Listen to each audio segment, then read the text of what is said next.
Tonight on the Pioneer Sideline, the men's and women's basketball teams finish up the regular season, and we have who they will be playing in the KIAC playoffs. The sounds of a bat were in the air with the baseball team in action, and as always, we finish up with the case of the week. All that and more as we head on down to the Pioneer Sideline.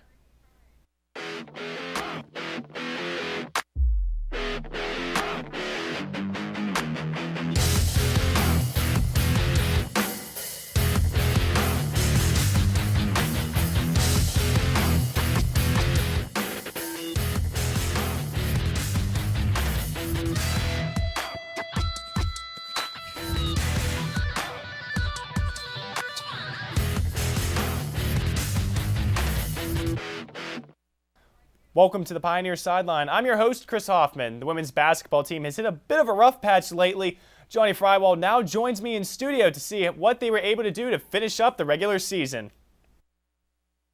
It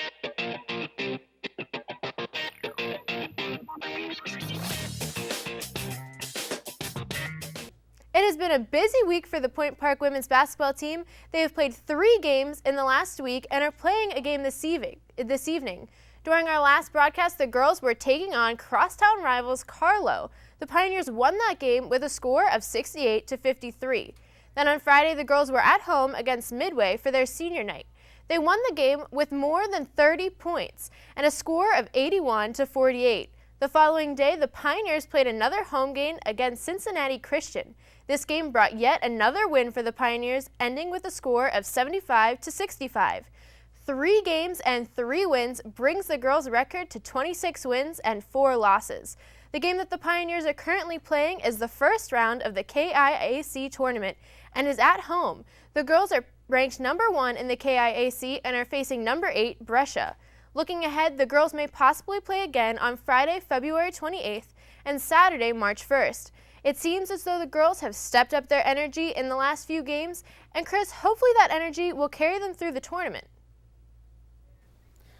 Now, John, you say they've definitely been playing with a lot more energy, but this also comes with their really rough patch, so they kind of made up that ground. They somewhat lost there. They're number 1 in the KIAC tournament here. They've won the last 2 conference tournaments, AMC 2 years ago, KIAC last year. Can they do it again and win the KIAC to move on to the national tournament? You know, they really came through with a lot of energy in their last couple games of the season, and currently, actually right now, they're in the midst of their first round of the tournament, and they have a score of I think it's 40-36 at halftime. Now, Johnny, Brescia is a team that has given the Pioneers some problem, and some of the rest of the KIAC has given the Pioneers some problem over the last couple weeks. Do you think the Pioneers have put that behind them with this past weekend, and you really think they can, win a few games, and even once they get past this, if they get past this, maybe win a few in the national tournament? I really do think they can. In that last week, they had that game where they won by more than 30 points. That's got to give them the confidence that they need to pull through these tournaments.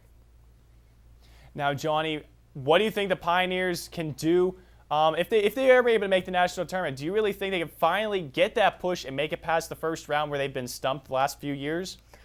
With this team, I think that they can do it. They have a lot of freshmen, but that freshman team has a lot of power. If they can't do it this year, I'm sure we'll see it in the next year or two. All right, thanks, Johnny. The Olympics have been grabbing headlines over the last few days, but that does not mean there's been no action going on around the Pittsburgh area there, Brittany Lauffer stops by for this week's Regional Sports Report. After losing 71-66 to Florida State this past Sunday, Pitt has lost their spot in the top 25 this week. They also fell off the radar in the Associated Press men's college basketball poll after their 3rd straight loss. Before this loss, the Panthers were considered a solid NCAA tournament team. This is the first time this season that Pitt has not been ranked or received any votes for the poll. The Panthers have a chance to redeem themselves next Wednesday as they take on Boston College, then Notre Dame on Saturday. West Virginia University has hired former longtime Penn State assistant Tom Bradley as the new senior associate head coach. His defensive coaching position will be designated later. Bradley was the temporary head coach for the Nittany Lions after Joe Paterno was fired in 2011 during the Jerry Sandusky child sex abuse scandal.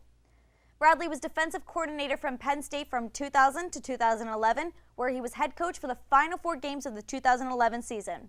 He played at Penn State during his college years and began coaching in 1979, never going anywhere else. WVU also promoted Tony Gibson to defense coordinator to replace Keith Patterson, who was hired at Arizona State. Dan Balsama told the Post-Gazette that Penguins defensive man Paul Martin will be out for 4 to 6 weeks after breaking his hand playing for Team USA at the 2014 Olympics. General Manager Ray Shero said he is still comfortable with the Penguins' defense, despite the absence of Martin and Chris Letang, who was recovering from his stroke. He disregarded the possibility of making a trade for a defenseman before the NHL trade deadline of March 5th. Balsama described winger Bo Bennett's recovery from a wrist surgery as a setback due to the fact he will need 3 or 4 more weeks till he can return.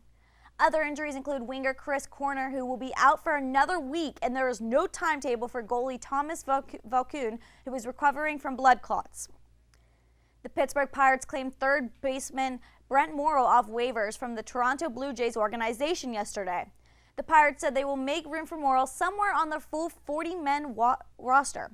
26-year-old Morrow spent most of 2013 with Triple-A Charlotte in the Chicago White Sox organization. The White Sox drafted Morrow in the 3rd round in 2008 out of Cal Poly. The Blue Jays claimed him in December but designated him for assignment last Friday when they claimed Liam Hendriks off waivers. Morrow had a .229 average in parts of 4 seasons with the Chicago White Sox. He played 12 big league games last year. All right, thanks, Brittany. After the break, men's basketball analyst Kyle Anthony will join me to see how the men finished up their season, and I'll have your national sports report as well. Don't go anywhere.